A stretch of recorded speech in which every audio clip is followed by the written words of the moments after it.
हम लोग श्रीमद् भगवद गीता के 9वें अध्याय के 30वें श्लोक को देख रहे हैं। बहुत महत्वपूर्ण श्लोक है। भगवान ने पिछले श्लोक में बोला था, समोहम सर्वभूतेषु न मे द्वेषस्ति न प्रिय ये तु भजन्ति माम भक्त्या मयि ते तेषु चाप्यहम। तो उसमें भगवान सबके प्रति सम है, किसी द्वेष नहीं करते, कोई विशेष प्रिय नहीं है, लेकिन जो उनका भक्तिपूर्वक भजन करते हैं वह उनमें है और वह भगवान भी उनमें है।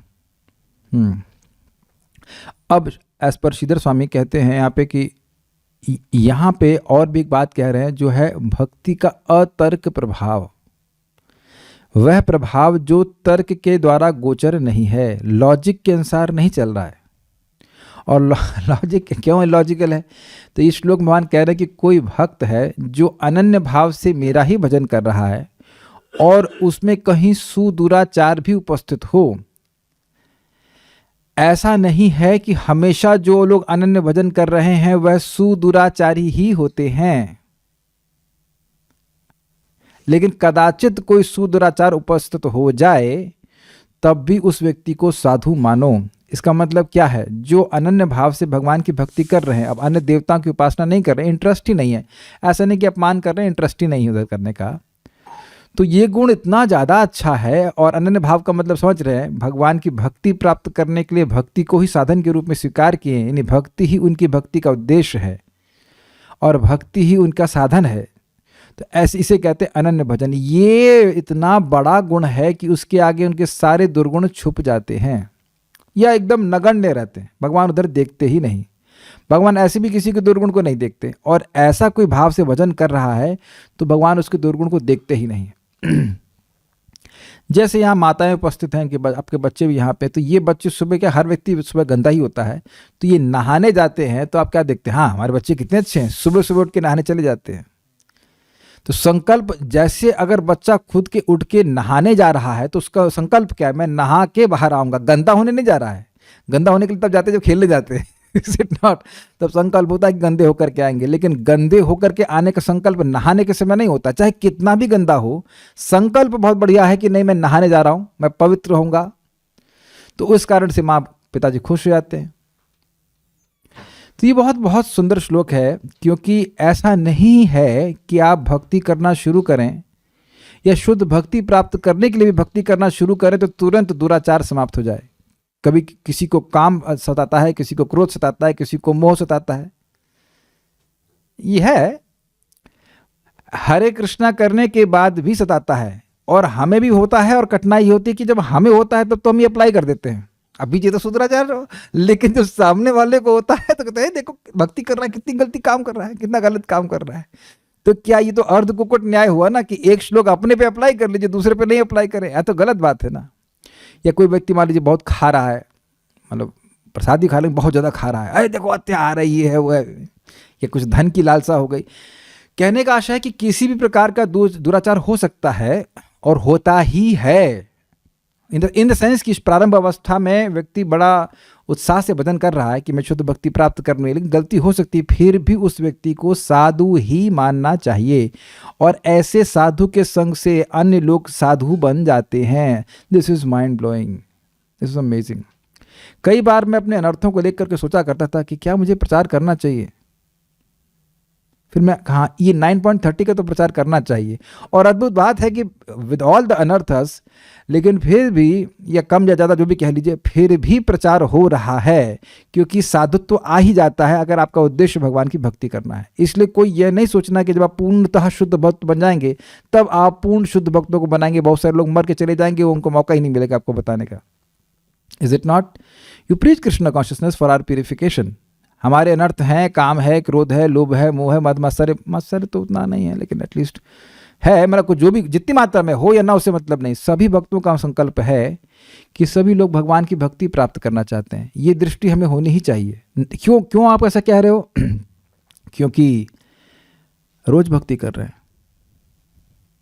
क्योंकि सुख दुख दोनों में भक्ति कर रहे हैं। जो लोग भौतिक लालसा से भक्ति करते हैं वो दुख में नहीं, वो दुख में करेंगे, जब सुख में मिल जाएगा, कुछ वस्तु मिल जाएगी, फिर भूल जाएंगे। सुख में, दुख में, लाभ में, हानि में अगर व्यक्ति भजन किए ही जा रहा है तो किस लिए कर रहा है? भगवान के प्रति भक्ति प्राप्त करना चाहता है तभी ना। तो ये गुण किसी में भी देखें तो वहीं से आप समझ लीजिए कि ये व्यक्ति साधु है। So will more talk about this. First let us chant. कौन बोल, आप बोले? हाँ, मेरे पीछे बोलिए. अपि चेत सुद, हाँ, अपि चेत सुदुराचारो भजते मामनन्य भाग. अपि चेद सुदुराचारो भजते मामनन्यभाक्. साधुरेव समन्तव्यः सम्यग् व्यवस्थितो हि सः. साधुरेव समन्तव्या सम्यग् व्यवस्थितो हि सा. अपि चेत सुदुराचारो भजते मामनन्य भाग. अपि चेद सुदुराचारो भजते मामनन्यभाक्. साधुरेव समन्तव्यः सम्यग् व्यवस्थितो हि सः. साधुरेव समन्तव्या सम्यग् व्यवस्थितो हि सा. अपि चेत सुदुराचारो भजते मामनन्य भाग. अपि चेद सुदुराचारो भजते मामनन्यभाक्. साधुरेव समन्तव्यः सम्यग् व्यवस्थितो हि सः. साधुरेव समन्तव्या सम्यग् व्यवस्थितो हि सा. बोलिए. अपि चेद सुदुराचारो भजते मामनन्यभाक्. अपि चेत सुदुराचारो भजते मामनन्य भाग. साधुरेव समन्तव्या सम्यग् व्यवस्थितो हि सा. साधुरेव समन्तव्यः सम्यक् व्यवस्थितो हि सः. ध्यान देना आप इस बात पे कि व्यवस्थित नहीं है, व्यवस्थित. व्यवसाय, संकल्प. सम्यक व्यवस्थित कहेंगे तो होगा कि सम्यक रूप से स्थित है, वो भी ठीक है, अर्थ है, लेकिन वह श्लोक नहीं. यहाँ पे एक श्लोक को थोड़ा चेंज करेंगे हम. मैंने जैसे बोलूंगा वैसे बोलिएगा आप. अपि चेत सुदुराचारो भजते नामनन्य भाग. अपि चेद सुदुराचारो भजते नामनन्यभाक्. साधुरेव समन्तव्यः सम्यग् व्यवस्थितो हि सः. साधुरेव समन्तव्या सम्यग् व्यवस्थितो हि सा. दोनों ही अर्थों को बताएंगे. समझ गए ना? माम कर दीजिए, नाम कर दीजिए. समझ गए, बुद्धिमान है. तो अभी हम पहले अनुवाद को पढ़ते हैं, फिर उसके बाद देखते हैं. यदि कोई जघन्य से जघन्य कर्म करता है, किंतु यदि वह भक्ति में रत रहता है तो उसे साधु मानना चाहिए, क्योंकि वह अपने संकल्प में अडिग रहता है. रत रहने का मतलब है कि लगा हुआ है भक्ति में, और कदाचित पूर्व के कुछ प्रारब्ध की वजह से या भगवत इच्छा से कोई दुराचार उपस्थित हो जाए. मतलब वह दुराचार का अभ्यास नहीं कर रहा है, लेकिन कौन जाने कौन सा कर्म पहले का है जो भगवान अभी नष्ट नहीं करना चाहते, केवल इसी वजह से कि उनके भक्त में और उत्कंठा जागृत हो जाए. ये बड़ी गहरी बातें हैं. आप समझ पा रहे हैं कि नहीं समझ पा रहे हैं, मुझे नहीं लग रहा. भगवान चाहे तो सारे कर्मों को तुरंत नष्ट कर देते हैं, लेकिन वासनाओं को, कर्मों को तुरंत क्यों नहीं नष्ट करते हैं? ताकि भक्त तड़पे. तड़पना सिंपल शब्द बोल रहा हूं, लेकिन वैसे शब्द है उत्कंठा, कि मैं इतना भजन कर रहा हूं, लेकिन ये मेरे सामर्थ्य में नहीं है कि इस दुराचार को मैं अपनी क्षमता से हटा सकूं. उसको भगवान को प्राप्त करने की इच्छा है, लेकिन ये बंधन वो देख रहा है कि ये बंधन तो मुझे दुर्वासनाओं के बंधन है, वो बंधन मुझे पकड़े हैं, मेरी क्षमता नहीं है. केवल एकमात्र मेरे आश्रय भगवान की कृपा ही है, और उस कृपा को प्राप्त करने के लिए मैं भजन कर रहा हूं. अब भगवान आज दे, कल दे, अगले जन्मों में दे, करोड़ों जन्मों में दे, वह उनकी इच्छा है, लेकिन उनकी कृपा के बिना मैं किसी भी तरह अपने हृदय को शुद्ध नहीं कर सकता. और कोई तरीका नहीं है भगवत कृपा के बिना, और कोई तरीका नहीं है मेरे उद्धार का. आप तो बड़ा क्लियर समझ में आ रहा होगा. जिसको यह समझ में आ गया क्लियरली कि भगवान की कृपा के बिना मेरा उद्धार हो ही नहीं सकता, वही है साधु. पहले तो शब्दों को देख लें. चेत, यदि. सुदुराचार अपि, विशेष रूप से दुराचारी व्यक्ति भी अनन्य भाग, अनन्य भजन परायण होकर, मतलब ना अन्य अनन्य, उसका भक्ति के अलावा कोई साधन नहीं है. अपने जीवन की सफलता के लिए वह भक्ति को ही सर्वश्रेष्ठ साधन या सर्वश्रेष्ठ और एकमात्र साधन के रूप में स्वीकार करता है. ये हो गई साधन की अनन्यता, बिल्कुल स्पष्ट है. और इस भक्ति से प्राप्त क्या करना चाहता है? भगवान की प्रेमा भक्ति. भाई जीवन का उद्देश्य परम आनंद की प्राप्ति करना. तो परम आनंद कैसे प्राप्त होगा? केवल जब मुझे भगवान की प्रेमा भक्ति प्राप्त होगी तभी मैं सुखी होऊंगा, अन्यथा और किसी चीज से मैं सुखी नहीं हो सकता. ये है साधन और साध्य की अनन्यता. इसी को शुद्धा भक्ति कहते हैं. इसी को त्रिगुणातीत भक्ति कहते हैं. इसी को यहाँ पे अनन्य भाग से कहा जा रहा है. ये सारे संकल्प मन में आते हैं व्यक्ति के, कि नहीं, भगवान की भक्ति प्राप्त करने के लिए ही भक्ति कर रहा हूँ, मोक्ष प्राप्त करने के लिए या स्वर्ग आदि प्राप्त करने के लिए या धन आदि प्राप्त करने के लिए मैं ऐसा कार्य नहीं कर रहा हूँ. बीच में मैंने अभी बोल दिया था कि धन की लालसा से आ जाए तो वो उसको छोड़ दीजिए। धन की लालसा वाली बात दुराचार में नहीं आ जाएगा। धन की लालसा से करने वाला भजन करने वाले को अनन्य भजन नहीं कहा जाएगा। मेरे मुख से निकल गया था वो बात। धन की लालसा से भजन करने वाले को अनन्य भजन नहीं कहा जाएगा। क्यों? क्योंकि कृष्ण का भजन कर रहा है लेकिन वो धन के लिए कर रहा है, बहुत अच्छा कर रहा है, लेकिन अनन्य भजन उसको भी नहीं कहा जाएगा। Is that okay? वहां पे साधन की अनन्यता नहीं है, सॉरी, साधन की अनन्यता है लेकिन साध्य की अनन्यता नहीं है। साध्य भगवान की भक्ति ना होकर के कुछ और है, कुछ धन है या वो स्वर्ग है इत्यादि, उसकी बात नहीं कर रहे हैं। वो भी अच्छा है लेकिन वास्तविक रूप से वो साधु नहीं है, वास्तविक साधु नहीं है। ओके। माम भजती, मुझे भजता है, सह साधु एवं मंतव्य, वह साधु ही मानने योग्य है। अगर आपको एक शब्द और पता हो, महात्मानस्तु माम पार्थ, तो मैं ये कहूं कि अब सारे श्लोक को भूल जाए और मैं कहूं कि महात्मा जी को अष्टु साधु, तो आप मानेंगे? यही बात श्रीपाद रामानुचार्य जी कहते हैं कि साधु एवं मंतव्य का मतलब है कि जैसे आप अनन्य भाव से भजन करने वाले महात्माओं का जब वर्णन 9वें अध्याय में हुआ तब महात्मानस्तु माम पार्थ देवीं प्रकृतिम आश्रिता भजन्ते अनन्य मनसो ज्ञात्वा भूतादिम अव्ययम्, अनन्य मन से जैसे महात्मा जन भजन करते हैं और वह भगवान की दिव्य प्रकृति का आश्रित होते हैं, ऐसे ही साधु मानो। This is amazing. पढ़ा चुके हैं ना इस बात को। महात्मानस्तु माम पार्थ देवीं प्रकृतिम आश्रिता, महात्माओं का तो भगवान कहते हैं महात्मा लोग तो मेरा भजन करते हैं और इस कारण से वह दिव्य प्रकृति का, राधा रानी के आश्रय में रहते हैं। क्यों?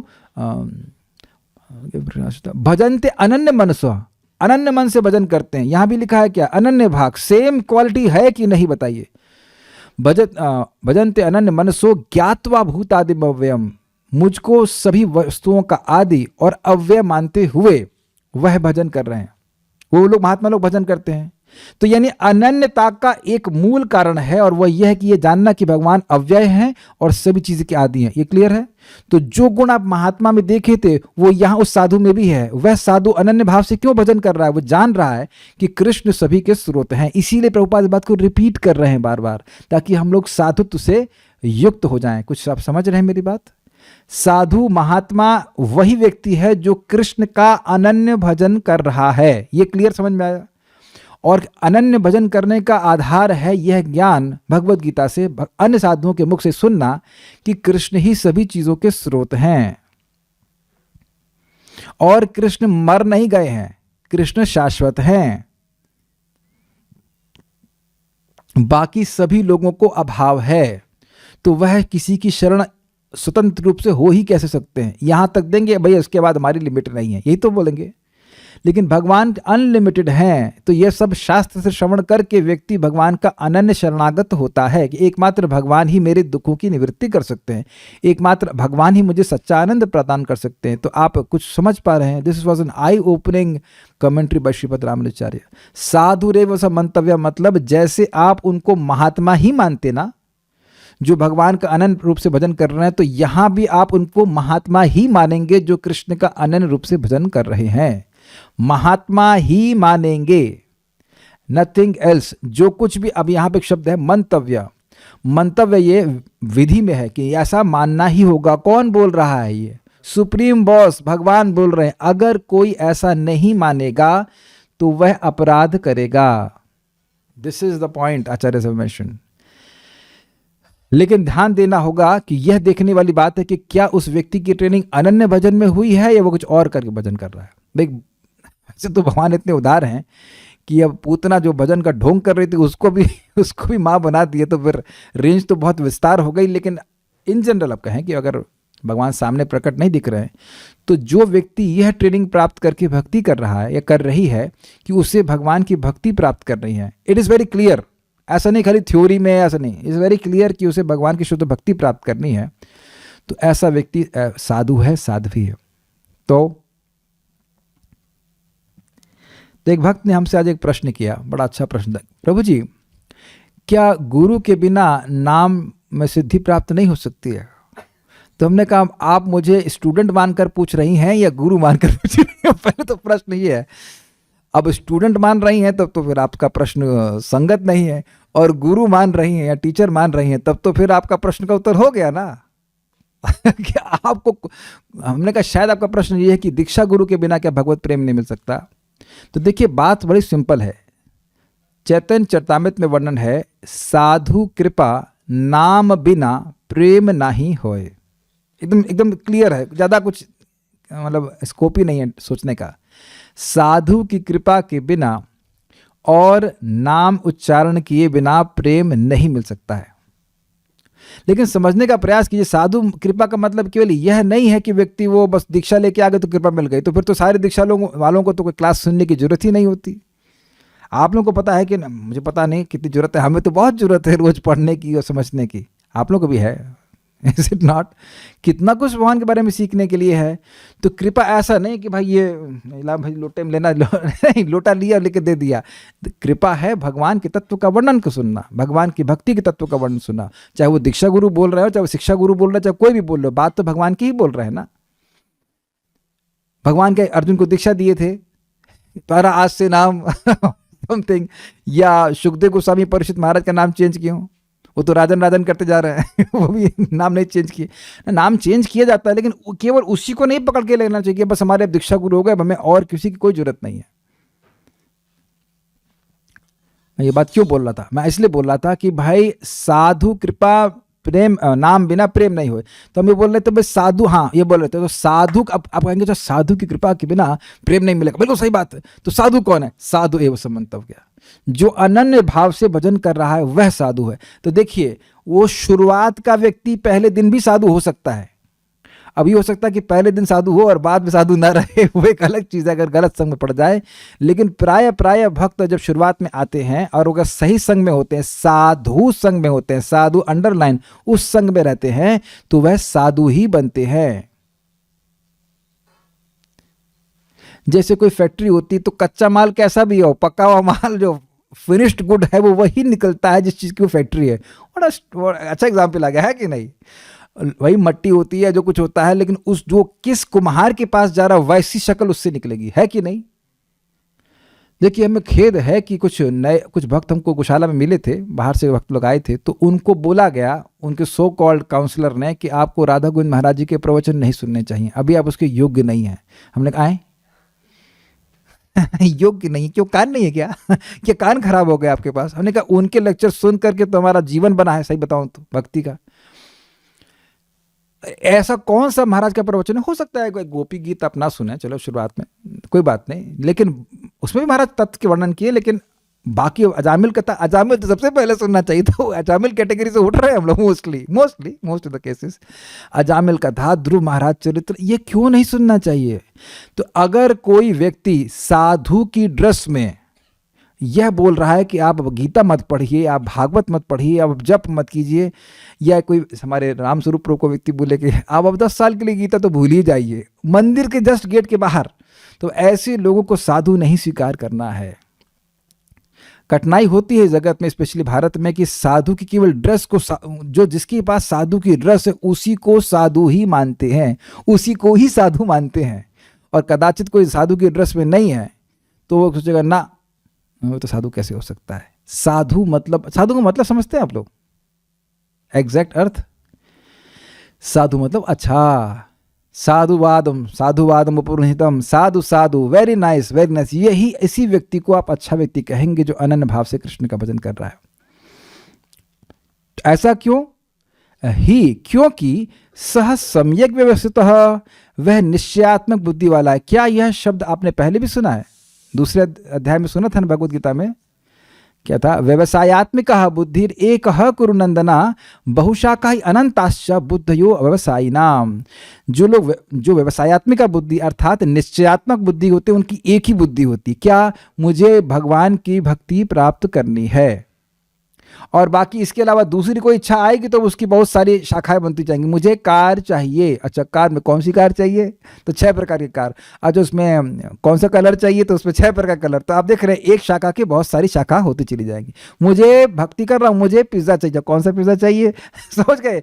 जैसे ही कोई भौतिक इच्छा आएगी उसके मल्टीपल ब्रांचेस होती चली जाएगी। कौन से होटल में चाहिए, कब खाओगे, है कि नहीं? और भक्ति चाहिए तो भक्ति चाहिए, भक्ति तो अलावा कुछ है नहीं, इसके अलावा शुद्ध भक्ति चाहिए तो शुद्ध भक्ति चाहिए। तो अब एक और बात समझ में नहीं आ रही है कि भाई जब इतना सुंदर संकल्प है भाई साहब का या भाई बहन जी का, मतलब जो भी है, कि ये इतना अच्छा संकल्प लेके चल रहे हैं कि भाई जीवन का लक्ष्य मेरा प्रेम भक्ति है और भक्ति कर रहा हूं, तो ये सुदुराचार कैसे हो जा रहा है? देखिए इसके बहुत सारे कारण हो सकते हैं। एक तो देखिए कोई अपराध हो सकता है उसका पहले का, तो उस वजह से कुछ बन सकता है, वासना आ जाए कुछ। दूसरा यह भी है कि भाई पहले की कुछ हैबिट हो सकती है, होती ही हैं। जैसे एक व्यक्ति थे, हम जानते थे, उनका अच्छी साधना थी, 365 दिन 35 साल 365 दिन वह रोज माधवी मतलब मधुर रस का पान करते थे, शराब पीते थे, संगत अच्छी थी उनकी इस प्रकार से। तो अब जब करने लगे तो तुरंत तो नहीं छोड़ पाएंगे ना, तो उसका उनको रिजेक्ट कर दिया जाए? नहीं, वो जब करते रहे, डेटा आता था प्रभु जी अब 2 महीने के लिए छोड़ दिए बहुत अच्छा, वेरी गुड। फिर 1 महीना में एक बार फिर अब करके पूरा समाप्त कर दिया।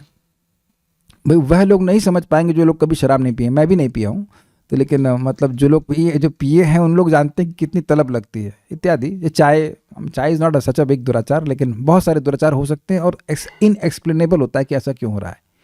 लेकिन बात जो मज़ेदार है वो यह है कि वो भक्ति नहीं छोड़ेगा।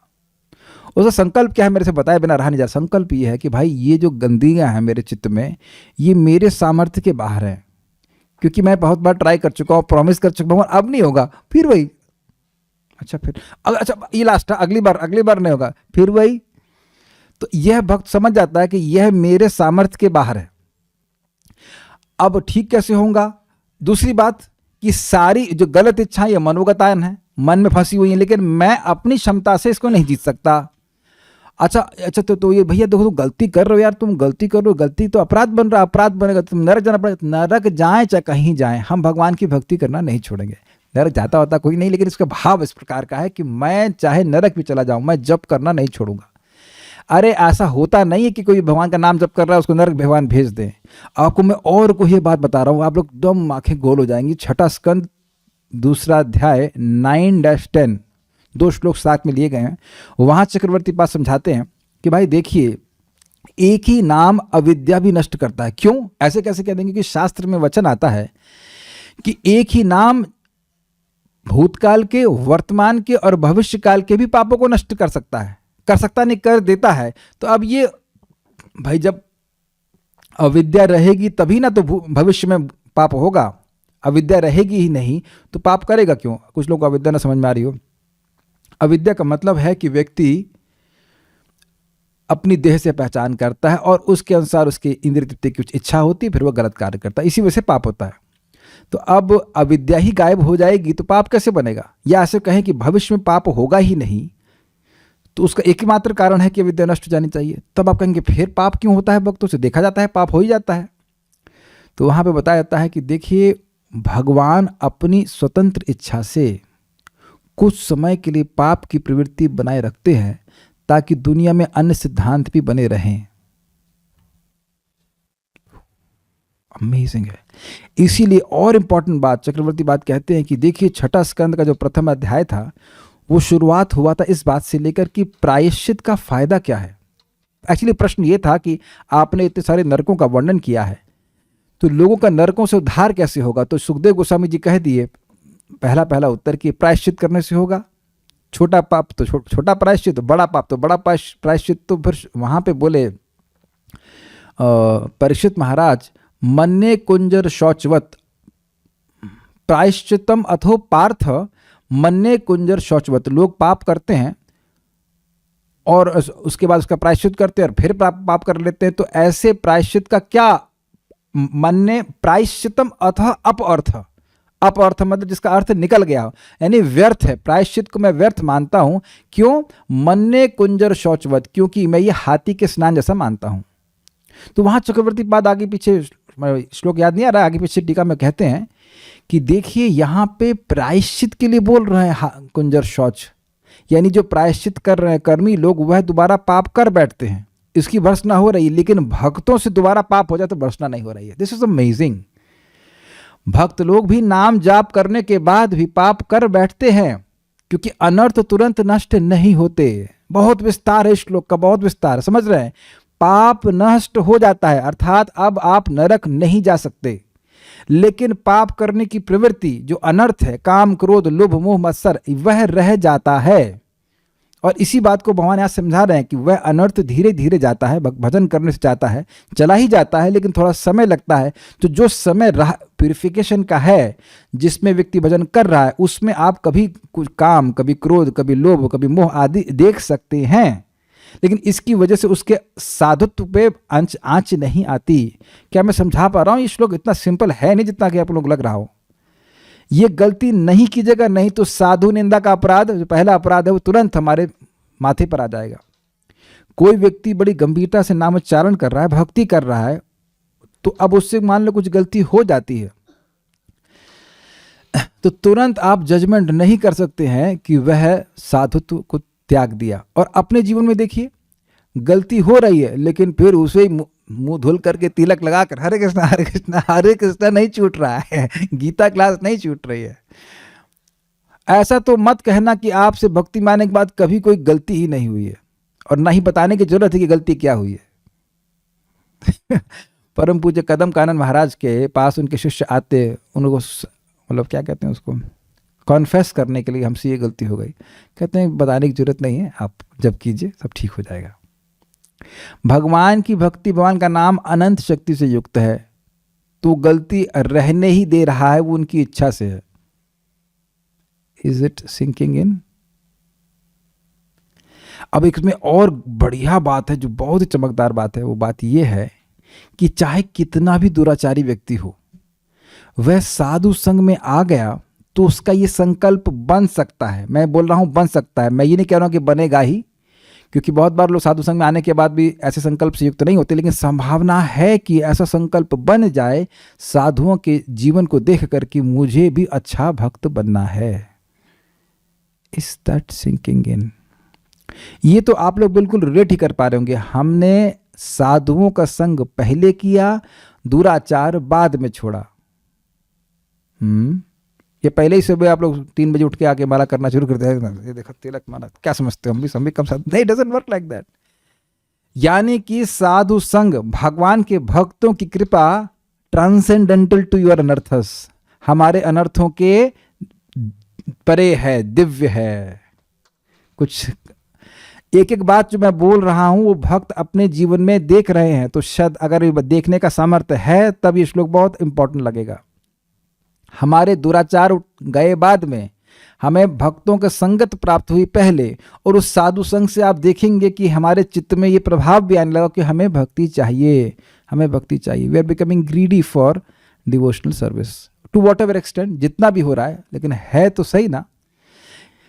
क्या गृहस्थों को, मैं गृहस्थों की बात बोल रहा हूँ, जो बहुत बढ़िया सन्यासी हैं, जो भक्ति में आगे बढ़े हुए हैं, सुखी हैं, क्या उनको देख करके, या किसी भक्त को देख करके जो भक्ति में आगे बढ़ा हुआ है, सुखी है, क्या देख के मन में कभी नहीं आता कि हम भी काश इस प्रकार से सारी वासनाओं से मुक्त होकर के भगवान का भजन करें?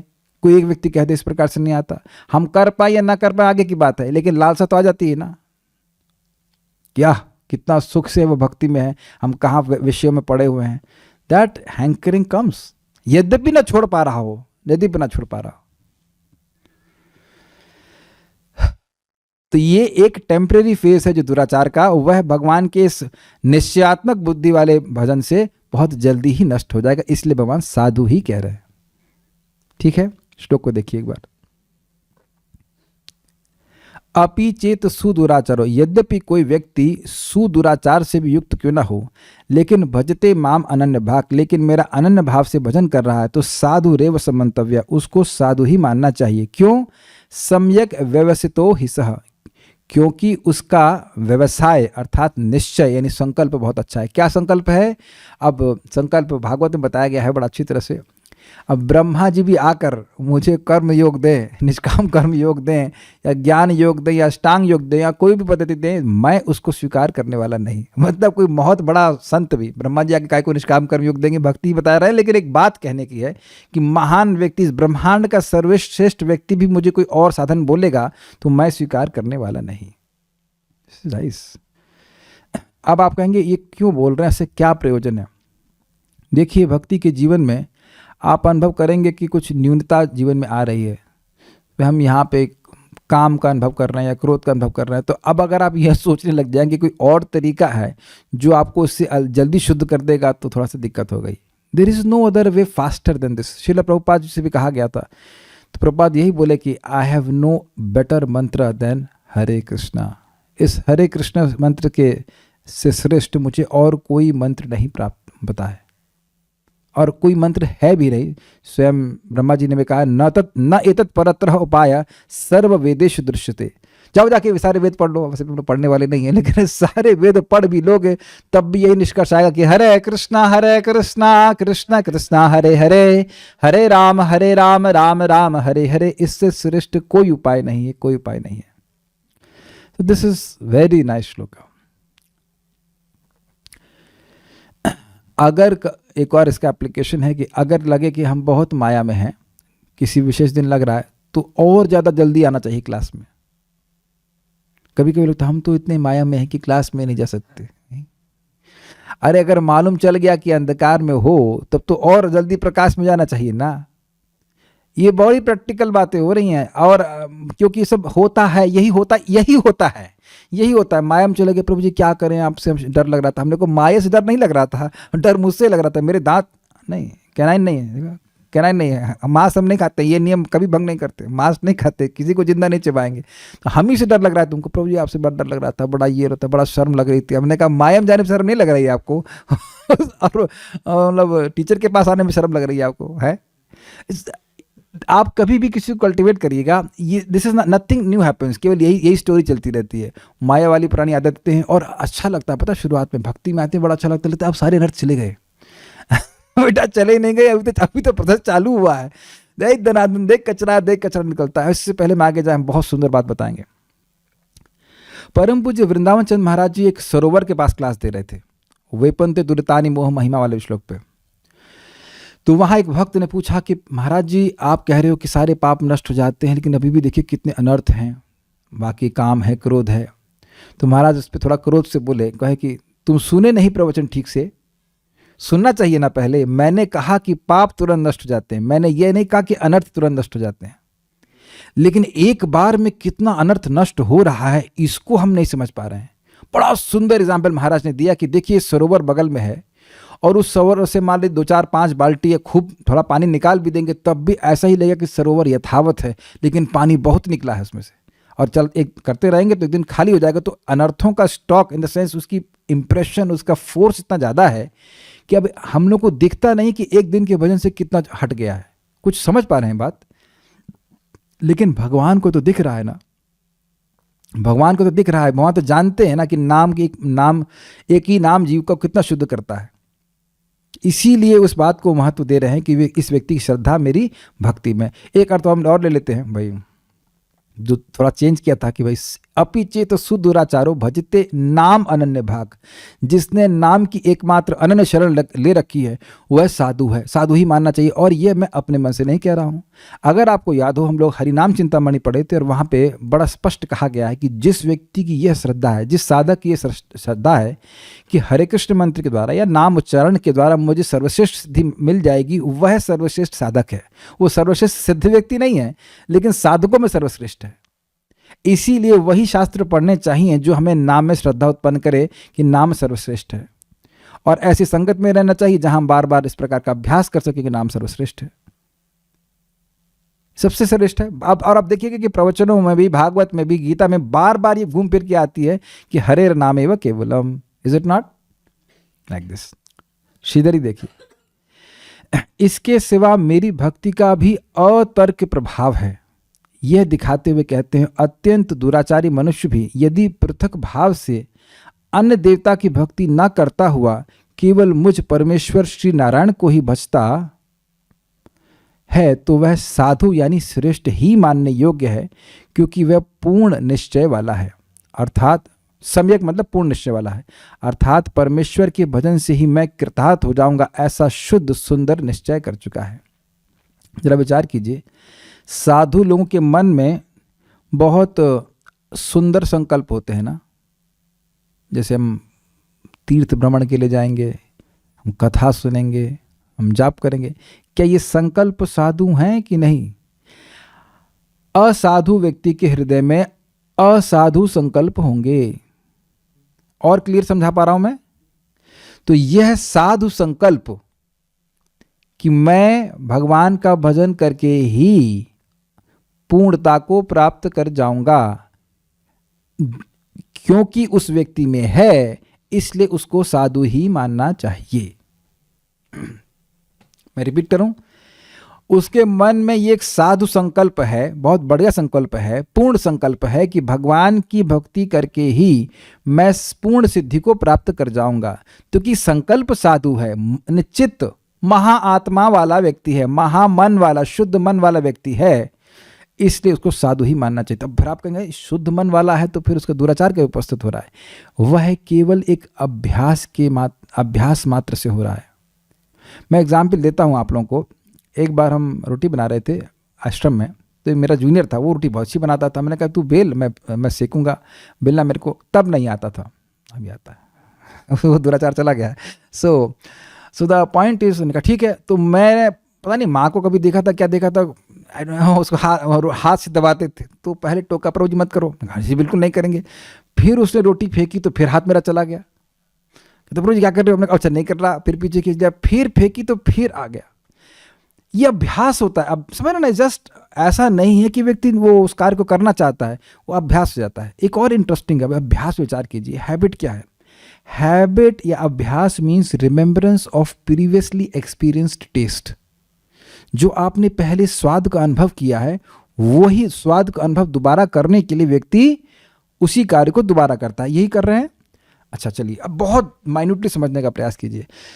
तो जब व्यक्ति भक्तों की संगत में आया, उसकी श्रद्धा बन गई, वो देख ही रहा है कि भक्त लोग कैसे सुधर गए हैं, मतलब खराब आचरण से अच्छे आचरण से भक्ति करके, तो उसका विश्वास हो जाता है भक्ति करके। लेकिन क्या उसका अभी पूर्व की आदतों का स्वाद चला गया है? जी नहीं। लेकिन जैसे जैसे वो भक्ति करता जा रहा है, मैं आप लोग समझ ही रहे होंगे, मेरी अपने जीवन में अनुभव कर रहे होंगे, जैसे जैसे भक्ति कर रहा है तो यद्यपि वह अपने पूर्व इंद्रिय तृप्ति में प्रवृत्ति भी हो जाए, लेकिन अब क्या हो गया है? वो स्वाद वहां से चला गया है, क्योंकि नाम जप कर रहा है। ये देखा गया है कि लोग सोचते हैं कि पुरानी लाइफ ज़्यादा अच्छी थी, ये तो बहुत तपस्या करा रहे हैं, सुबह उठा रहे हैं, ये करो, जपा करो और ये करो, नहाओ। अरे एक बार नहाते गर्मी में, यहाँ जाड़े में 2 बार नहाने के लिए बोल रहे थे, टू मच है, हमको निमोनिया हो जाएगा। Something it can be like this. और ये प्राय हो ही जाता है। ऐसा लोग करते हैं कि बहुत तपस्या, हमसे नहीं हो रहा, छोड़ दो। लेकिन जब वो भौतिकतावादी जीवन में जाएगा तो उसको वहाँ कोई रस नहीं मिलेगा। He will feel bored and he will come back to Krishna consciousness. अब कोई भी भक्त, मैं नहीं समझ रहा हूं कि यहां इस अनुभव से नहीं गुजरा होगा या नहीं गुजर रहा है। अब प्लीज रेज हैंड्स, आपके अनर्थ निवृत्ति क्रॉस हो गई है अगर तो अनर्थ निवृत्ति अगर क्रॉस नहीं हुई है तो इसी अवस्था में ही है। बीच बीच में घूम के थोड़ा देखे दुनिया में क्या चल रहा है, लेकिन दुनिया में बड़ा बोरिंग चल रहा है, फिर घूम के वापस आते हैं, भक्ति कर रहा हूँ, अच्छा गीता सुनता हूँ, फिर घूम के जाके अरे थोड़ा देखे दुनिया में, भाई दुनिया की भी कुछ खबर होनी चाहिए, बोरिंग है, फिर वापस आ जाते हैं, फिर भक्ति करते हैं, फिर वापस आते हैं, दुनिया में क्या है। तो ये पेंडुलम जैसा चलता रहता है, लेकिन धीरे धीरे उसका स्वाद बिल्कुल समाप्त हो जाता है। इसको प्रैक्टिकली जीवन में कैसे जीना है? कुछ भी हो जाए, आपका जप हिलना नहीं चाहिए। कुछ भी हो जाए, इट शुड नॉट सिंक। अगर वो जब सिंक होना शुरू हो गया तब तो कठिनाई हो जाएगी। जप नहीं करना चाहिए, कुछ भी हुआ हो। प्रभुपाद जी कहते हैं भाई, ये भक्ति करना है जैसे माया से युद्ध करना, या वो टसाटसी क्या होता है, क्या उसे रस्साकशी का गेम है। तो माया तो खींचेगी ही, जोर मारेगी, तो आप भी अपनी रस्सी मत छोड़िए, खींचते रहिए। अल्टीमेटली कृष्ण पीछे से खींचना शुरू करेंगे, आपकी सहायता में आ जाएगा, अरे हमारा बच्चा कमजोर पड़ा, तो माया उड़ जाएगी, फिर कुछ नहीं कर सकती है। मैं बार बार आप लोग का ध्यान आकृष्ट कर रहा हूँ इस बात से कि इस संगत में इस समय हम लोग कितनी अधिक आध्यात्मिक शक्ति का अनुभव कर रहे हैं। Do you agree with this? No maya, is it not? उस माया मिलना बाद में क्लास के रूम के बाहर, इस रूम के अंदर तो माया का प्रवेश नहीं हो रहा है ना। Can you all feel this कि अभी माया में है? We actually feel enlightenment by Bhagavad Gita classes. We actually feel enlightened by chanting Hare Krishna. नहीं? तो हमेशा प्रभुपाद इसका इस में कहते हैं, just see how you are thinking. इस समय आप किस प्रकार से सोच रहे हैं ये देखिए, और यहाँ तक पहुंचे हैं इन्हीं सारे पेंडुलम वाले भजन से युक्त होते हुए भी। याद है बच्चे कैसे चलते हैं छोटेपन में, और ऐसे ऐसे करके चलेंगे फिर धम्म से गिर जाएंगे, फिर ऐसे करके चलेंगे फिर धम्म से, ऐसे करते करते ऐसा हो जाता है कि बड़ा वो पीटी उषा बन जाते हैं आगे जाकर के। कोई सोच सकता है कि पीटी उषा एक दिन ऐसे लड़खड़ा के चलती रही होगी? क्या कोई पीटी, पुराना एग्जाम्पल दे रहा हूँ कब की बात होगी, लेकिन पीटी उषा को सोच सकता है कि बचपन में वो चल मतलब धम्म से गिरती होगी?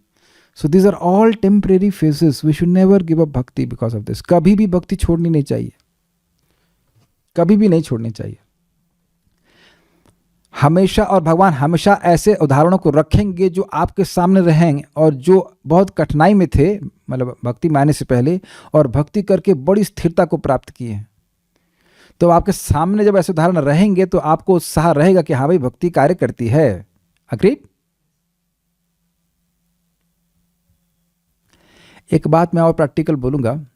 हम लोग हरिद्वार के वैद्य जी के पास गए तो वहाँ बहुत सारे पेशेंट थे, और वह बड़ा मतलब उत्साह के संग अपनी बीमारी का वर्णन करते हैं। अरे हमको कैंसर था हमको लास्ट स्टेज का कैंसर था, यदि तो भी आपने देखा होगा वहाँ पे, हमको हमारी रीढ़ की हड्डी में ये प्रॉब्लम थी, वो प्रॉब्लम। बड़े उत्साह से अपने दुर्गुणों का वर्णन करते हैं, क्योंकि वो जानते हैं वो उनका दुर्गुण नहीं है, बीमारी के बारे में वर्णन कर रहे हैं। तो सभी लोग एक दूसरे की सराहना कर रहे होते हैं, सभी लोग एक दूसरे की प्रशंसा कर रहे होते हैं, इस सेंस में कि ये लोग सही वैद्य के पास आए हैं और ये सही ट्रीटमेंट ले रहे हैं। क्या वहां पे कोई दोष होता है, देखो उसको कैंसर, दूर रहो दूर रहो दूर रहो। तो आप उल्टा सोचते हैं, अरे यार ये तो कैंसर वाला ठीक हो गया तो अपना तो लीवर ही खाली फैटी है। वैद्य बोलते हैं, मेरे को बोले तो यार कुछ ज़्यादा प्रॉब्लम नहीं है, तेरा नहीं बोले तुम्हारा, आपका कुछ ज़्यादा प्रॉब्लम नहीं, थोड़ा फैटी लीवर है, खाए वो माल्टा खाए। तो आपने कहा ठीक है, तो अपना तो कुछ चांस है। तो जब अजामिल जैसा व्यक्ति, जब आप लोग कोई हिरन को आधा गर्दन काट करके तो ताली तो नहीं बजा रहे थे ना जीवन में, ऐसा तो कभी नहीं किए होंगे। ऐसा व्यक्ति, या दस्यु रत्नाकर जो वाल्मीकि बन गए, तो जब ऐसे ऐसे लोगों का उद्धार कर दिया तो अपना भी चांस है कि नहीं? Is it not? बहुत अच्छी बात है। एक और इससे बहुत बड़ी शिक्षा है कि साधु, हर साधु का एक पास्ट होता है। सुना है ना आपने? Every Sadhu has a past and every Sinner has a future. तो कोई व्यक्ति किसी भक्त के पूर्व, भक्ति के पूर्व में आने वाले पाप को लेकर के उसकी निंदा करे, या भक्ति में आने के बाद भी सर्कमस्टेंशियली, मतलब कोई बिना कोई इसे जान कैसे भी करके उसे कुछ गलती हो जा रही, कोई पाप हो जा रहा है, उसको लेकर के उसका वो इश्तिहार छापे, तो फिर वह साधु निंदा में ही आएगा। ये भगवान के प्रति अपराध होगा। समय हो गया, लेकिन हम थोड़ा तो समय आप लोग लेके आए होंगे। अच्छा, आज तो शनिवार है, आज तो आप लोग खाने वाने की दिक्कत है कुछ? आप लोग के लिए जो शनिवार को मैं सोच रहा हूँ फल वल लेके यहीं टोकरी रख देता हूँ, खाते रहो आप लोग, क्लास सुनते रहो। लेकिन दिस इज रियली नाइस। एक तो एक टीका और लेते हैं फिर हम लोग जाएंगे। सारार्थ वर्षणी, अपने भक्तों के प्रति मेरी आसक्ति स्वाभाविक ही है, उसके दुराचारी होने पर भी वह आसक्ति दूर नहीं होती है, एवं मैं उसे भी श्रेष्ठ ही कर देता हूं। क्या ओपनिंग स्टेटमेंट कितनी जबरदस्त है, नहीं? अब आप एक चीज बताइए, मैं नाम नहीं पूछ रहा हूं, क्या आप किसी ऐसे व्यक्ति के प्रति आसक्त हैं या आपको वो अच्छा लगता है यद्यपि वह गलत हो? It can be your father और मदर और हस्बैंड और सम एनीवन। हम तो जान ही रहे हैं कि भाई माता जी लोगों के बहुत से, कुछ माता जी लोगों के पति जो है वो शराब भी पीते रहे होंगे या पीते हैं, मैं जस्ट एग्जाम्पल दे रहा हूँ, मतलब होते हैं, हो सकते हैं, लेकिन फिर भी वह अपने पति के प्रति आसक्त रहती हैं। या फॉर एग्जाम्पल एनीवन, मतलब it can be action stars और एनीवन, मतलब कोई भी हो सकता है जिसको आप प्रेम करते हैं, तो वो प्रेम व्यक्ति को अंधा बना ही देता है, वो दुर्गुण देख ही नहीं पाता, वो दुर्गुण भी उसको सद्गुण जैसे लगते हैं। अरे तो उससे क्या हुआ, ऐसा बोलते हैं क्या? अरे तो इससे क्या हुआ, क्या ये शब्द हम ही बोल रहे हैं, आपने सुना है? आप शायद खुद भी बोले होंगे, अरे तो इससे क्या हुआ, ओह तो नहीं, ये सब तो चलता है। ऐसे ही बोल देंगे, क्योंकि आपको उस व्यक्ति से प्रेम है तो आप बोलेंगे तो चलता है, कोई बात नहीं, ओ हमें बहुत पसंद है। वही बात भगवान यहाँ बोल रहे हैं, लेकिन थोड़ा अंतर है। यहाँ जब हम बोलते हैं कि वो चलता है तो सही बात है, उसका वो दुर्गुण चलता ही रहेगा, लेकिन भगवान के जो भजन में लगा है वो चलता है। भगवान क्यों कह रहे हैं? क्योंकि वह गुण, वो दुर्गुण चलता नहीं रहेगा। क्योंकि जो व्यक्ति भगवान में आसक्त है, भगवान आसक्त है, ध्यान दीजिए, भगवान में आसक्त है तो भगवान भी उसमें आसक्त हैं। तो जब वो प्रेम कर रहा है, उसका प्रेम सेवा करता जा रहा है, तो प्रेम बढ़ता जा रहा है। तो समझिएगा, प्रेम बढ़ता जा रहा है तो भगवान अपने सद्गुण उसमें भरते जा रहे हैं। जो उसका हृदय है उसमें भगवान अपने गुणों को प्रकाशित करते जा रहे हैं। तो जब भगवान अपने गुणों को प्रकाशित करेंगे तो अंधकार कैसे रहेगा? तेषामेवानुकम पार्थम अहम अज्ञानजम तमः नाशयामि आत्मभावस्त ज्ञान दीपेन भास्वता। जो भगवान के श्रवण कीर्तन में लगे रहते हैं प्रीतिपूर्वक, तो भगवान स्वयं ही उनके हृदय के ज्ञान को नष्ट करते हैं। और ये थ्योरी नहीं, अपने जीवन में होता हुआ अनुभव कर रहे हैं, तभी तो गीता क्लास में आ रहे हैं। नहीं तो ये सबका बहुत मुश्किल होता है रुचि इस प्रकार से प्राप्त करना। भगवान ही तो रुचि दे रहे हैं ना। आप देखिए, इस मेरे से तो रहा नहीं जा रहा, अगले श्लोक को मैं यहाँ से पॉइंट यहाँ पे ले रहा हूँ। इस जगत में हम लोगों से वैसे डील करते हैं जैसे वो वर्तमान में है, अग्रीड। लेकिन भगवान अपने भक्तों से ऐसे डील कर रहे हैं जैसे वो भविष्य में हो जाएंगे। कैसे हो जाएंगे? महात्मा, और बहुत जल्दी हो जाएंगे। अगला श्लोक है ना वो, क्षिप्रम भवति धर्मात्मा शाश्वत शांति निगच्छति। शाश्वत शांति मतलब मेरे पार्षद बन जाएंगे। तो भगवान आज भी उसको वैसे ही ट्रीट कर रहे हैं जैसे वो अपने पार्षद को ट्रीट करते हैं। अरे बहुत ज्यादा बोल रहे हैं, बहुत ज्यादा बोल रहे हैं। दीक्षा काले शिष्य करे आत्मसमर्पण, से ही काले कृष्ण करे तार आत्मसम। जैसे भगवान अपने पार्षदों को अपना मानते हैं, वैसे कोई यदि आत्मसमर्पण कर रहा है, तो यानी आत्मसमर्पण करने के बाद भी, आत्मसमर्पण ही है ना कि मैं भगवान की भक्ति कर रहा हूं, भक्ति करके मैं सिद्धि को प्राप्त हो जाऊंगा, है ना। और कोई और किसी प्रोसेस के प्रति समर्पण नहीं है, और किसी गोल के प्रति कोई समर्पण नहीं है। Is it okay? ये समझ में आ रही भाषा? ना तो किसी साधन के प्रति समर्पण है और ना ही किसी साधक के प्रति समर्पण है, लेकिन कुछ दुराचार है तो वह भगवान स्वयं नष्ट कर देंगे। कहने का मतलब क्या है? क्योंकि हम भगवान की प्राप्ति करना चाहते हैं और भगवान के चुनिंदा प्रोसेस भक्ति को स्वीकार किए, तो इसके जो भी अवरोध है वो उनकी, उसको हटाने की रिस्पॉन्सिबिलिटी भगवान की, हमारी नहीं है। हमारी रिस्पॉन्सिबिलिटी केवल ये है कि हम भक्तों के संगत में रहें, भगवान की भक्ति करें। जैसे अगर शादी होगी या नहीं हुई है जो भी मुझे पता नहीं, कॉन्ट्रैक्ट दे देते हैं कि भाई वो खाने का आप कर लेना और टेंट बनवा देना, ये कर देना, आप पेमेंट कर दो, बाकी वो देख लेता है। ऐसे तो देखा गया था, आजकल तो ये चलता है। मैं याद है हमारे मामा जी की शादी में सब्जी वो खुद ही खरीद रहे थे मुझे लेके गए, तो मैं सोच रहा था ये तो दूल्हा है ये सब्जी खरीद रहे हैं। उस वक्त मुझे समझ में नहीं आया था, फर्स्ट फीलिंग की फीलिंग लिटिल स्ट्रेंज। हमने कहा दूल्हा तो मतलब बैठता उधर मंडप पे बैठता है, लेकिन वो बेचारे सब्जी खरीद रहे थे। मैंने बोला मामा जी आप ऐसा क्यों कर रहे हैं? तो कह रहे वो कोई भाई नहीं है ना इसलिए मैंने कहा अच्छा ठीक है। ये बात कहाँ से आ गई? ये बात कहाँ से आ गई? ये दूल्हा वाली बात क्यों आ गई? वाइट क्यों? हाँ, वो डेलीगेशन वाली बात कर रहे थे। तो आपका काम क्या है? भगवान की भक्ति करें, भक्ति प्राप्त करने के लिए। बाकी अवरोध नष्ट करने का कॉन्ट्रैक्ट भगवान का, इसलिए बात बोल रहे थे। इसलिए आपको खुद ये सब सोचना नहीं कि काम कैसे नष्ट होगा। तो प्रश्न करिए ही, वस्तुतः प्रश्न करना ही गलत है कि ये काम कैसे नष्ट होगा, ये क्रोध कैसे नष्ट होगा। आप जब करें और जब को खर्च नहीं करें कि मेरे को हेल्थ मिल जाए, मेरे को वेल्थ मिल जाए, नहीं। जब कर रहे हैं, भक्ति कर रहे हैं इसीलिए कि मेरी भक्ति बढ़ जाए। एकदम क्लियर समझिए कि जितनी भक्ति जागृत रहेगी उतना भक्ति का सुख मिलेगा। जितनी भक्ति जागृत रहेगी उतना भक्ति का सुख मिलेगा, और जागृत होगी तो ये सारे कचरा अपने आप ही नष्ट हो जाएगा। तो केवल एकदम फिक्स्ड पॉइंट में कि मेरी भक्ति जो है वो बढ़ जाए, इसलिए भक्ति कर रहा हूँ मैं, इसलिए मेरे नाम में रुचि बढ़ जाए इसलिए नाम जप कर रहा हूँ, ये फोकस रखेंगे तो बाकी सारी चीज़ें अपने आप प्राप्त हो जाएंगी। जैसे गेहूँ उगाते हैं, गेहूँ के लिए तो फूस तो अपने आप मिल जाती है। तो कहे नहीं भैया फूस प्राप्त करने, तो फूस प्राप्त करने के लिए तुम खेती करोगे तो बेवकूफ़ी कहलाई जाएगी ना। एक बहुत अच्छा एग्जाम्पल यहाँ पे आ गया कि गेहूं उगाने का एकमात्र तरीका है कि गेहूं उगाया जाए। ये तो ऑब्वियस है प्रभु जी। हाँ तो ऑब्वियस ही तो बोल रहा हूं। गेहूं केवल गेहूं का बीज बोने से ही उगता है, समझ गए ना। तो उसी प्रकार से ऐसा तो नहीं कि हम कटहल बोएंगे और गेहूं निकल आएगा डज नॉट वर्क। तो उसी प्रकार से भक्तिया संजातया भक्तिया, भक्ति से ही भक्ति उत्पन्न होगी। तो भक्ति करके भक्ति उत्पन्न करनी, बाकी सब एवरीथिंग इज ट्रैश। शुरुआत में हम लोग खाली थ्योरी बोलते हैं, बाद में समझ में आता है कि एवरीथिंग इज ट्रैश। हमको बहुत अच्छा लग रहा है कि यानी श्रेष्ठ करने की जो दुराचार है उसको नष्ट करने की रिस्पॉन्सिबिलिटी किसकी है? भगवान की। और भगवान कौन सा कार्य नहीं कर सकते? सब कर सकते हैं। कभी कभी लोग कहते हैं प्रभु जी मैं तो इतना पतित हूं कि भगवान भी मेरा उद्धार नहीं कर सकते। अबे तू क्या है? कुछ नहीं बे एक बार प्रभुपाद से किसी ने बोला, Prabhupada I am the most fallen, Prabhupada मैं सबसे पतित हूँ। तो प्रभुपाद ने कहा, you are not the most anything.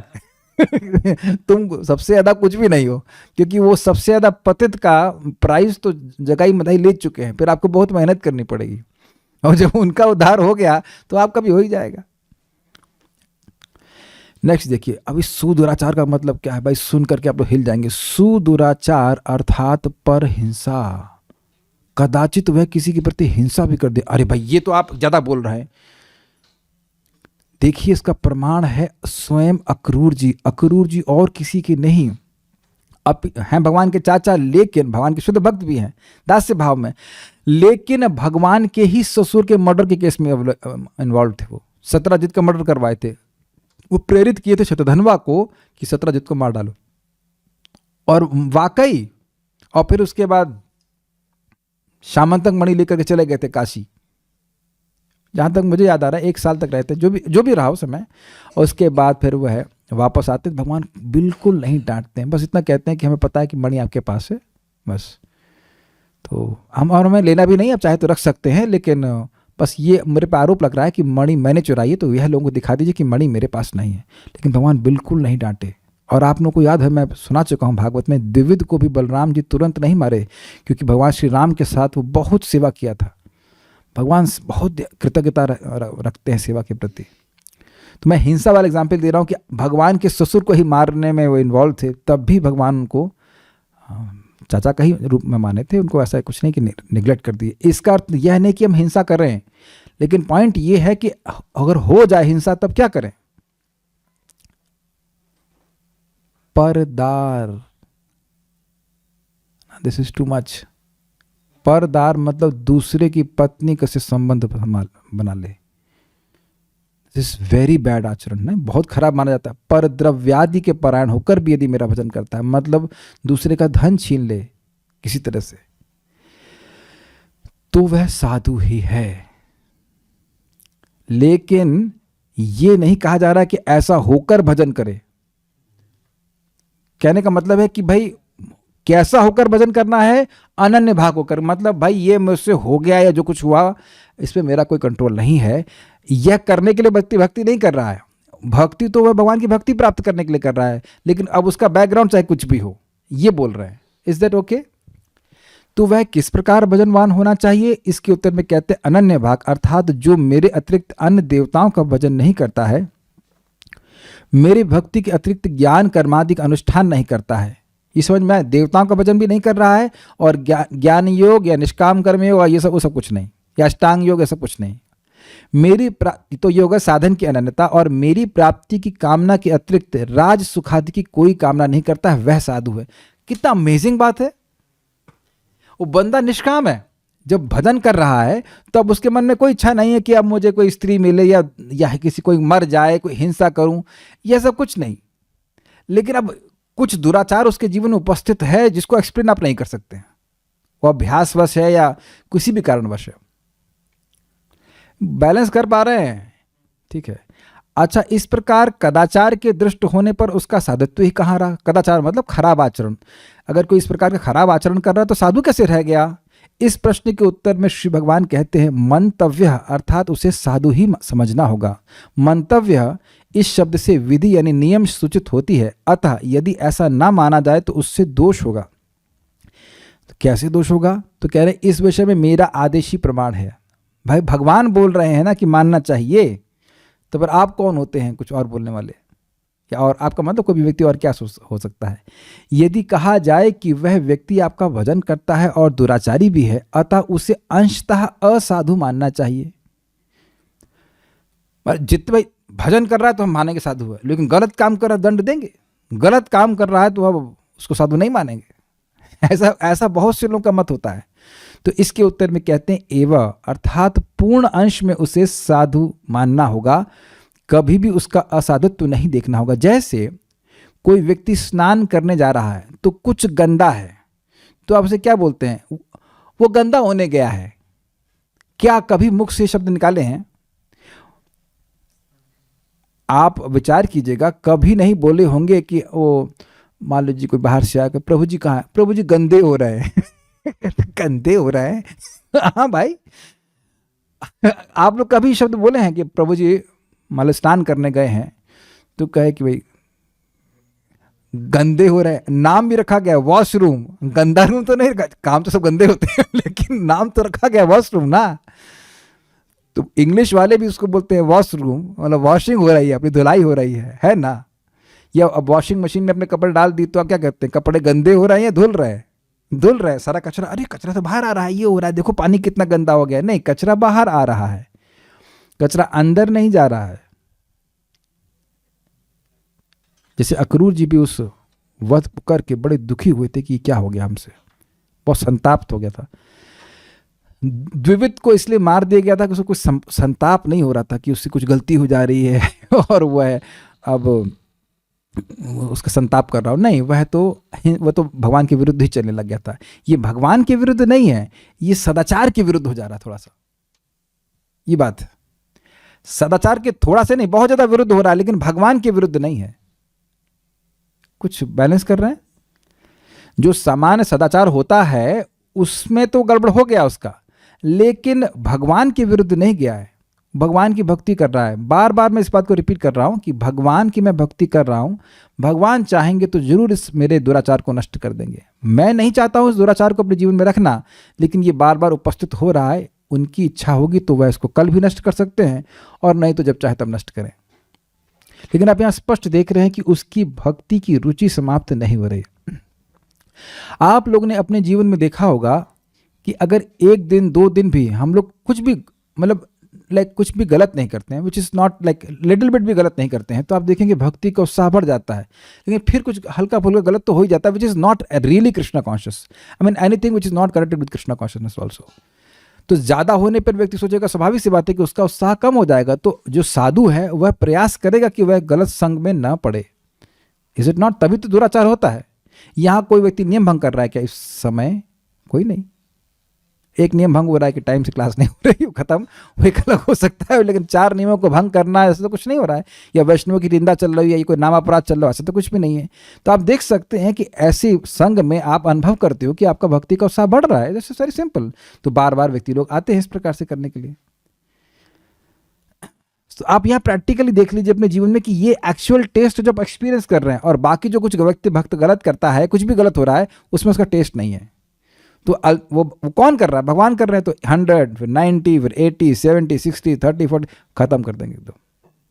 ठीक है, ये होता ही है, उन लोगों के संग होता है। ध्यान दीजिएगा, जो लोग नियमित भक्ति करते हैं। पाप तुरंत नष्ट हो जाते हैं, लेकिन अनर्थ के लिए रोज भजन करना जरूरी है, एंड विद द इंटेंशन कि मैं भक्ति में प्रगति करूं। तब आप देखेंगे कि अनर्थ नष्ट हो रहे हैं।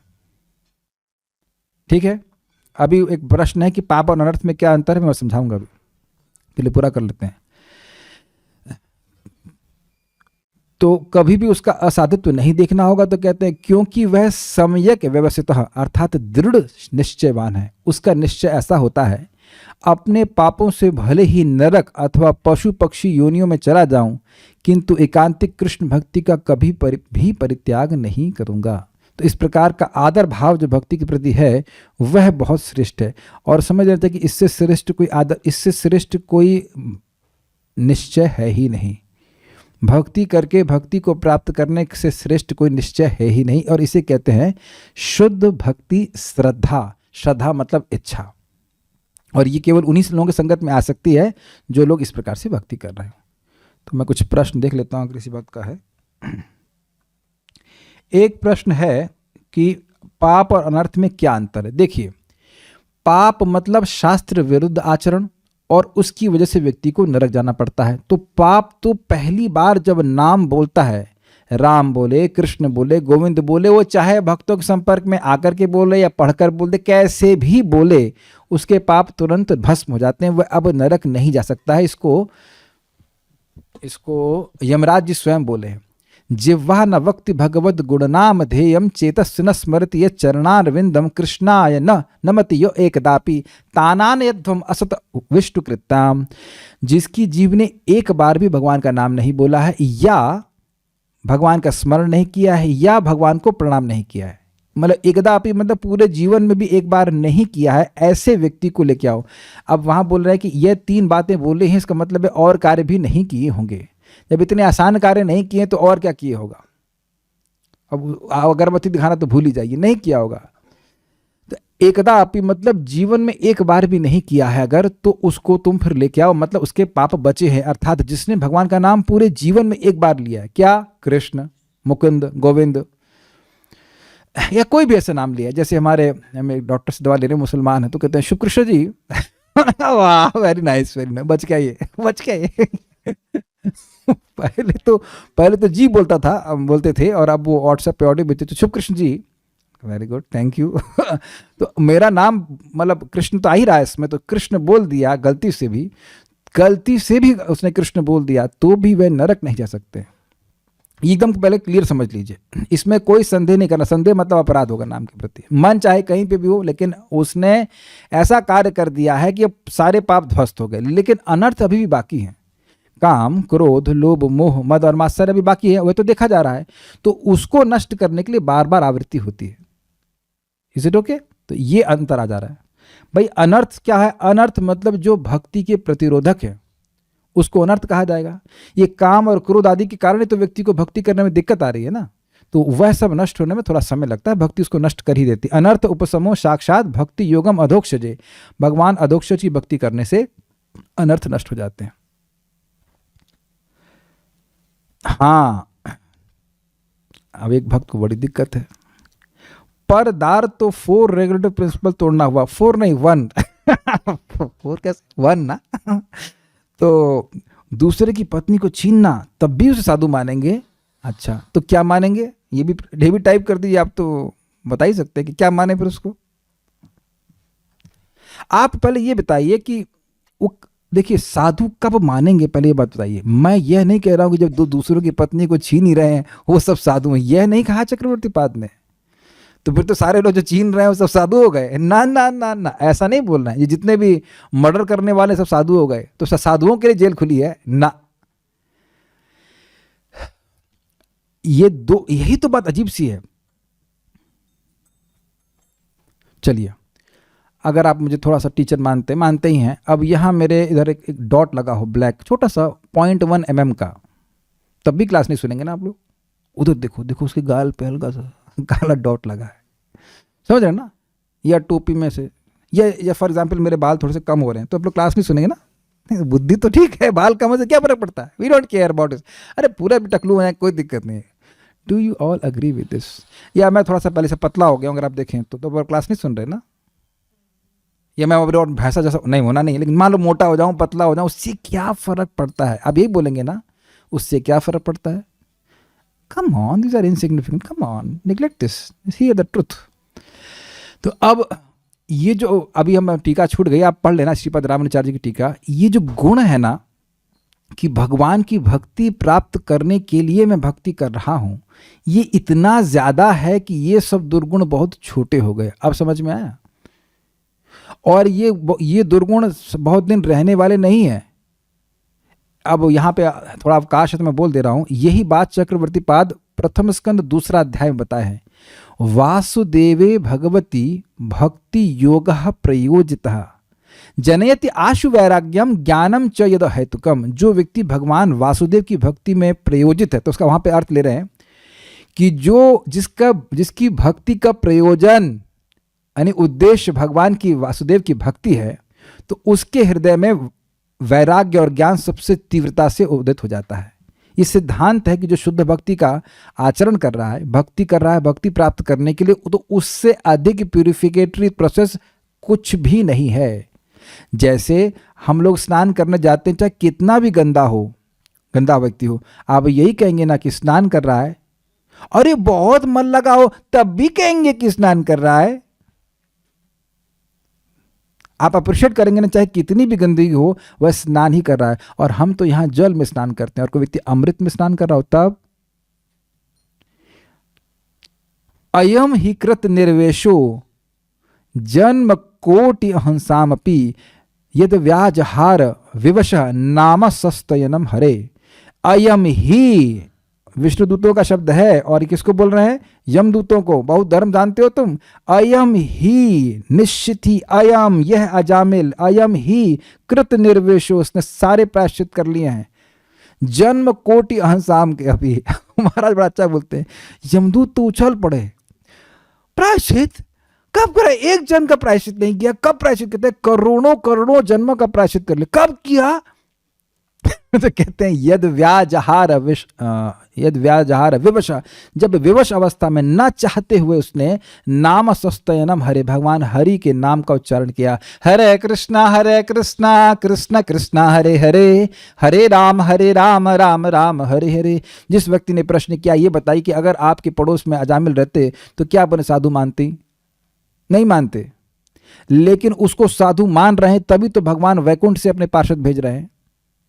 कि यहाँ के प्राइम मिनिस्टर को वैकुंठ के पार्षद गार्ड करते हैं? नहीं करते हैं। यानी इस जगत का प्राइम मिनिस्टर भी महत्वपूर्ण व्यक्ति नहीं है अगर भगवान का भक्त नहीं हो। लेकिन एक महापापी व्यक्ति एक्सटर्नली भी भगवान का नाम बोल रहा है तो वह महत्वपूर्ण है। इसीलिए तो हम लोग सुनते हैं ना, वे पंते दुरिता निमोह महिमा सम्मोह मालंबते सातंकम नखरंजनीम कलयते श्री चित्रगुप्त कृति सानंदम मधुपर्क संभृत विधौ वेद्धा करोत्य उद्यमम वक्तुम नाम त्वरे तवेश्वराभिलषिते ब्रूमः किमत नत्परम। जिसने नाम को बोलने की इच्छा करी, अनंत क्या करिए? इच्छा करिए, नाम बोलने की इच्छा करिए। आपका नाम क्या है? अनंत। तो अनंत बोलने की इच्छा हो तो अनंत भगवान का नाम है। तो इच्छा आई कि भाई हम अनंत बोलें या कृष्ण बोलें, तो इच्छा आई है, बोला नहीं है अभी उसने, तब भी ब्रह्मा जी वहां सामने लगते हैं मधुपर्क, आने वाला हमारे पास आने वाला है, लेट ना हो जाए, आएगा तो हम क्या हाथ कुछ लेगा नहीं हमारे पास। तो आप बताइए, जिसके मन में इच्छा आई है, बोला नहीं है, तो क्या उसके सारे अनर्थ नष्ट हो जाएंगे? फिर भी ब्रह्मा जी के द्वारा वो सम्मानीय। कौन ये श्लोक संग्रहित किया है? रूप गोस्वामी जी। अब एक बात बताइए, अब यह क्यों मानते हैं? आप बताइए, यह क्यों मानते हैं कि दूसरी की पत्नी को छीनने में कोई दोष है? क्या दिक्कत है? हम नहीं मानते, गलत। हम मान लीजिए जो आदमी करेगा तो वो तो यही बोलेगा, हम तो नहीं मानते, तो क्या गलती है बताइए? शास्त्रों के विहीन। Very good, very perfect answer, Varun देवता की जय। तो ये देखिए, शास्त्र कह रहा है कि दूसरी की पत्नी को छीनने में बहुत गलत बात है, तो वही शास्त्र कह रहा है ना कि जो भगवान का भजन कर रहा है उसमें चाहे कुछ भी दुराचार हो, वो दुराचार नहीं रहेगा। ये तो जानवर में तो पत्नी का क्या हिसाब किताब कुछ होता नहीं, तो वहां तो कोई शास्त्र नहीं हो, तो वहां तो परदार और परद्रव्य का सिस्टम ही नहीं है कुछ। तो शास्त्र ये बात गलत है, इसीलिए तो सुदुराचार कह रहे हैं। ये वाकई सुदुराचार है, लेकिन वो उधर जो गुण है वो बहुत ज्यादा है। यही तो अजामिल के संग दिक्कत हो गई थी कि नाम बोल रहा था, लेकिन यमराज जी इधर ध्यान नहीं दिए कि पापों का स्टॉक तो बहुत देख लिए, लेकिन ये नहीं देखे कि भगवान का नाम बोल रहा है। सी ये चीज है। तो इसलिए उससे साधु, हाँ मैं इस पर आपको बात बताऊंगा, बड़ी इंटरेस्टिंग है। यहाँ इंटेंशन की बात है। दो ही लोग एग्जाम्पल दूंगा, पहले भी दे चुका हूं, क्लियर हो जाएगा। प्रभुपाद जी के एक शिष्य थे, उन्होंने कहा कि मैं एक नियम पालन नहीं करना चाहता, मतलब अवैध स्त्री संग का, तो चलेगा? तो प्रभुपाद ने कहा ही इज रास्कल। और दूसरा व्यक्ति, प्रभुपाद का शिष्य, वह प्रभुपाद को पत्र लिखा, कहा प्रभुपाद मैं बहुत संघर्ष कर रहा हूँ, नियम इंद्रियों से सम्मित कर रहा हूँ, लेकिन इंद्रियों सम्मित नहीं हो रही हैं, मैं गिर जा रहा हूँ बार बार। प्रभुपाद फूट फूट के रोने लगे कि यह जीव भगवान को प्राप्त करने के लिए कितना संघर्ष रहता है। सेम केस ना। तो एटीट्यूड पर निर्भर करता है। यहाँ ये व्यक्ति नाम अपराध नहीं कर रहा है, वह नाम अपराध से मुक्त होना चाहता है, वह अनर्थों से मुक्त होना चाहता है, अनर्थ उसको दबा लेते हैं। और दोनों, अभी मैंने जो केस बताया, एक व्यक्ति बड़ा टेस्टफुली पाप कर रहा है और यहाँ व्यक्ति टेस्टफुली नहीं, क्या कहते हैं, अनविलिंगली उससे पाप हो जा रहा है, तो उसके लिए वह दुखी होता है, बल्कि तुरंत उसके बाद संकल्प बनेगा, नहीं अब मैं कुछ करूंगा कि ये पाप मेरे से दोबारा नहीं हो। ठीक है ना? तो ये सब बातें हैं, इसलिए आप उसे साधु मानेंगे। पाप और अपराध में क्या डिफरेंस है? Is it same? देखिए, पाप शास्त्र विरुद्ध आचरण को कहा जाएगा, अपराध भी उसमें आ जाएगा, लेकिन अपराध विशेष रूप से तब होता है जब व्यक्ति सेवा करता है। सेवा नहीं करेगा तो अपराध ही नहीं करेगा, तो इसलिए अच्छा है कि आप सेवा भी नहीं करें, है ना? नहीं, सेवा करें, अपराध से बचने का प्रयास करें, फिर आगे प्रगति होती है। If one is not worshipping Bhagwan Krishna and worship other demigods and does various other sins, then he is not sadhu. जी हाँ, बिल्कुल कह रहे, भगवान का भजन नहीं कर रहा है और अन्य देवताओं की उपासना कर रहा है और पाप भी कर रहा है, तब तो वह साधु नहीं है ना जी, नहीं, बिल्कुल साधु नहीं है। उसकी तो पिटाई खूब करेंगे, वो तो यमराज जी खुद पिटवाएंगे दमादम पिटा के। वही तो बोल रहे हैं कि जिसने विष्णु का कोई कृत्य ना किया हो, अरे कुछ तो बोल दो भाई, हरे कृष्णा राम मुकुंद, अरे कुछ नहीं तो हराम खोरी बोल दो। सुबह कम से कम नियम बनाओ कि कम से कम 2-4 लोगों को हम हराम खोर बोलेंगे। अगर हराम हराम बोलोगे तब भी बच जाओगे कम से कम। लेकिन कुछ लोग ऐसे हैं कि बहुत सारी गाली देंगे लेकिन हराम नहीं बोलेंगे। भगवान, समझ में आ गया इनको, भगवान की शरणागति का गुण इतना बड़ा है कि उसके सामने बाकी सारे दुर्गुण नगण्य हैं, क्योंकि भगवान या उनके नाम के शरण ग्रहण करने वाला गुण बहुत अच्छा है। नाम प्रभु उसके सारे दुर्गुण नष्ट कर देंगे, और वह चाहता भी है, और वो चाहती भी है, ऐसे भी कह सकते हैं।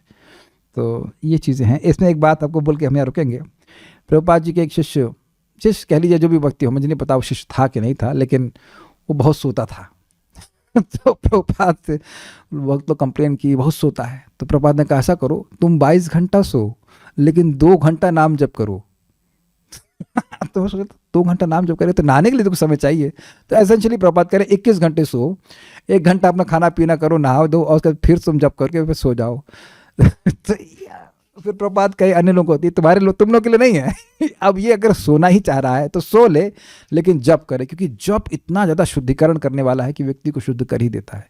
आप लोग स्वयं अपने जीवन में नहीं देख रहे कैसे बड़े उत्साह से आप 3 बजे 4 बजे रोज उठ रहे हैं, बड़े उत्साह से मंगल आरती जाते हैं, जप कर रहे हैं।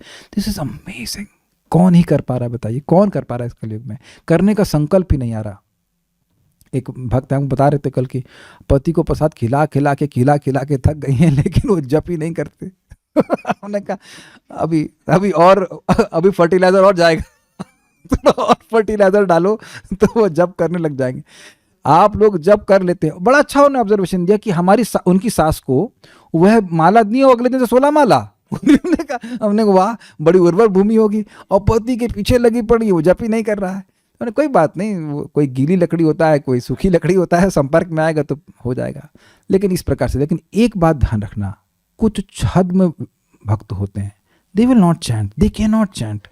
जो धोखेबाज साधु होगा, साधु नहीं कहना चाहिए, जो धोखेबाज भक्त होगा उससे जप माला हाथ में आएगी नहीं, ऐसे ऐसे मुंह देखता रहेगा। And that's why I have 100% respect for zoom devotees. वो हम डांटते वाटते कभी है, आजकल तो वो कम कर दिया, बस थोड़ा सा कि आप लोग डिफ्लेक्ट नहीं हो। नहीं तो ये समझ लीजिए कि आप में से कोई भी व्यक्ति बाध्य नहीं है भक्ति करने के लिए। रोटी तो मिलेगी ही, चाहे भजन करो या ना करो, अग्रीड। और फिर भी आप भक्ति कर रहे हैं, इसका मतलब है कि भक्ति में प्रगति करने की इच्छा है। असली साधु नहीं है, ना ही धकली साधु है, असली साधु है। सब भक्त यहाँ पे साधु हैं। और इसी कारण से मैं देख रहा हूँ, क्योंकि अन्य भक्त लोग, जो नए लोग भी आते हैं, वह भी बड़ी तीव्रता से साधु बनते चले जाते हैं। ऐसी भक्ति करनी होती है, ऐसे जब करना होता है, इसके अलावा और क्या चीज़ है?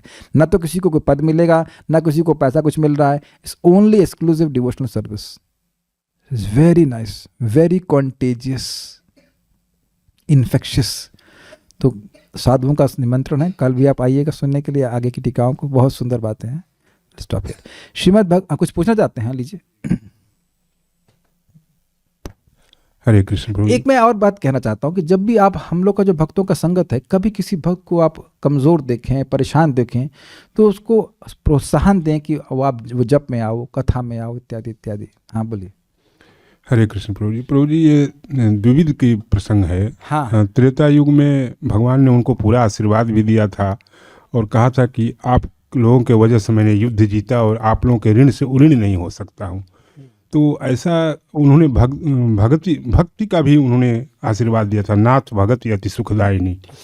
फिर अचानक द्वापर में ऐसा उनके संग क्या हो गया कि इस तरह? देखिए, जो मैंने सुना है, रामायण तो मैंने नहीं पढ़ी, भक्त तो सुना कि उन्हें लक्ष्मण जी के प्रति अपराध किया। देखिए, भगवान लक्ष्मण जी तो आदि गुरु हैं, भगवान की सेवा कर रहे हैं, लेकिन गुरु का अपराध नहीं होना चाहिए।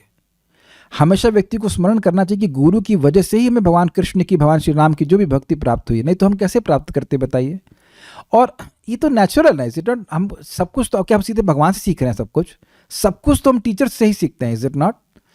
तो वहाँ अपराध हुआ, तो इसी कारण से फिर बलराम जी मारे। तो देखिए, समझना चाहिए, बलराम जी मारे हैं तो उसको गति ही तो प्राप्त हुई होगी। ये कोई सामान्य बात है कि बलराम जी किसी को मारें? तो बलराम जी का अपराध किया था, इसीलिए भगवान कृष्ण नहीं मारे, बलराम जी ही मारे। अब भगवान विष्णु के द्वारा मारा जाना तो बड़ा सौभाग्य की बात है ना। तो चीज़ है। देखिए एक सिंपल सी बात है, भक्ति में प्रगति कर रहा है व्यक्ति तो भक्ति करना चाहिए ना। अब वो गलत संग में पड़ जाएगा तो क्या कर सकते हैं? अरे भगवान का लड़का ही आप सुने हैं नरकासुर, वही गलत संग में पड़ के असुर बन गया तो क्या किया जा सकता है? नित्यानंद प्रभु के वंशज, कुछ वंशज वो गलत संग में चले गए तो अभक्त हो गए। अद्वैताचार्य जी के कुछ पुत्र वह मायावादी बन गए। यह है चैतन्य भागवत में वर्णन, सारे नहीं कुछ बन गए इस प्रकार से। तो ये गलत संग का ऐसा प्रभाव होता है, ठीक है ना। Okay, so will do Purana and then stop.